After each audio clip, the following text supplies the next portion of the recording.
Cancer ചികിത്സയിൽ കൗൺസിലിങ്ങിന്റെ പ്രാധാന്യം എന്തെന്ന് ചോദിച്ചാൽ, ഒന്നാമത്തെ കാര്യം, ക്യാൻസർ എന്ന രോഗാവസ്ഥ ഉണ്ടാകുമ്പോൾ ആദ്യം തന്നെ നമ്മളിൽ ഉണ്ടാകുന്ന വികാരം എന്നുള്ളത് ഭീതിയാണ്.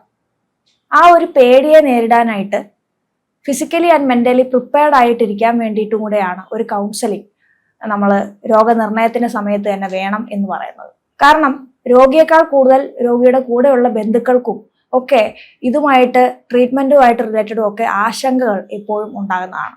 എന്ത് ഭക്ഷണം കൊടുക്കണം, അതുപോലെ എങ്ങനെയൊക്കെ ശ്രദ്ധിക്കണം, അതുപോലെ രോഗിയുടെ ഡെയിലി റുട്ടീൻ, പ്രത്യേകിച്ച് അവരുടെ ഭക്ഷണം, ഉറക്കം, അതുപോലെ അവരുടെ ഡെയിലി ആക്ടിവിറ്റീസ്, ഇതൊക്കെ എങ്ങനെ ക്രമീകരിക്കണം, അങ്ങനെയുള്ള കാര്യങ്ങളൊക്കെ ബന്ധുക്കൾക്കും എപ്പോഴും സംശയം ഉണ്ടാകാറുണ്ട്. അപ്പോൾ പ്രോപ്പറായിട്ട് ഓരോ സ്റ്റെപ്പിലും, ചികിത്സയുടെ ഓരോ സ്റ്റെപ്പിലും രോഗിയെ ഗൈഡ് ചെയ്യാനും ആദ്യം തന്നെ ഇതിനെ പേടിക്കാതെ ഇതിനെ സധൈര്യം നേരിടുവാനും, അതുപോലെ ചികിത്സയോട് കൂടി ഉണ്ടാകുന്ന ചില ടെമ്പററി ആയിട്ടുള്ള ആ സമയത്ത് മാത്രം ഉണ്ടാകുന്ന ചില സൈഡ് എഫക്ട്സ് ഉണ്ടെങ്കിൽ അവയെ നേരിടാനും ഒക്കെ ഫിസിക്കലി ആൻഡ് മെന്റലി പ്രിപ്പയർഡ് ആയിട്ടിരിക്കുവാനായിട്ട് കൗൺസിലിംഗ് അവർക്ക് ഏറ്റവും നല്ലതാണ്. അവരുടെ ഡെയിലി ലൈഫിൽ ഉണ്ടാകുന്ന കാര്യങ്ങൾ കേൾക്കാനും, അതുപോലെ എന്തെങ്കിലുമൊക്കെ ലക്ഷണങ്ങൾ ഉണ്ടാകുമ്പോൾ, ഇപ്പോൾ ഈവൻ അവരുടെ കൗണ്ട് കുറയുന്നു, അപ്പൊ അങ്ങനെയൊക്കെയുള്ള ചില കാര്യങ്ങളുണ്ട്. ചിലപ്പോൾ ഛർദ്ദിക്കാൻ വരുന്നു, അല്ലെങ്കിൽ ചിലപ്പോൾ ഭക്ഷണം ശരിക്കും കഴിക്കാൻ പറ്റുന്നില്ല. അങ്ങനെ ഓരോ ഘട്ടത്തിലും ഓരോരോ പ്രശ്നങ്ങളിൽ കൂടെയാണ് ഓരോ ക്യാൻസർ രോഗിയും കടന്നു പോകുന്നത്.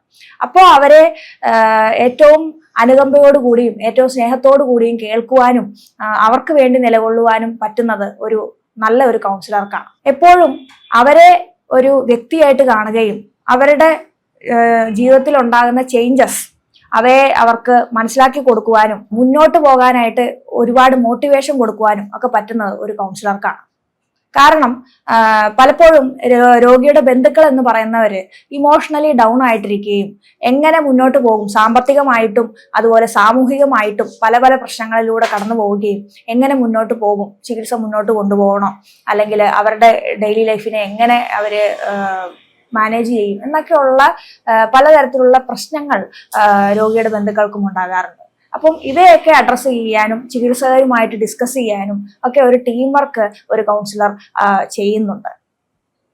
മറ്റൊരു കാര്യം, ദയയാണ് ഒരു കൗൺസിലറുടെ ഏറ്റവും നല്ല ഗുണം എന്നുള്ളത്.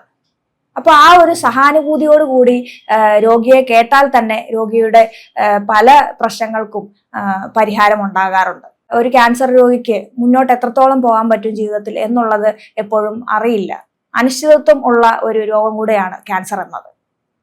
അപ്പോൾ ഏറ്റവും സ്നേഹത്തോടു കൂടിയും ദയോടുകൂടിയും അതുപോലെ സഹജീവി എന്നുള്ള ഒരു പ്രത്യേക പരിഗണനയോടും കൂടിയാണ് കൗൺസിലർ ഒരു ക്യാൻസർ രോഗിയെയും ബന്ധുക്കളെയും കാണുന്നത്.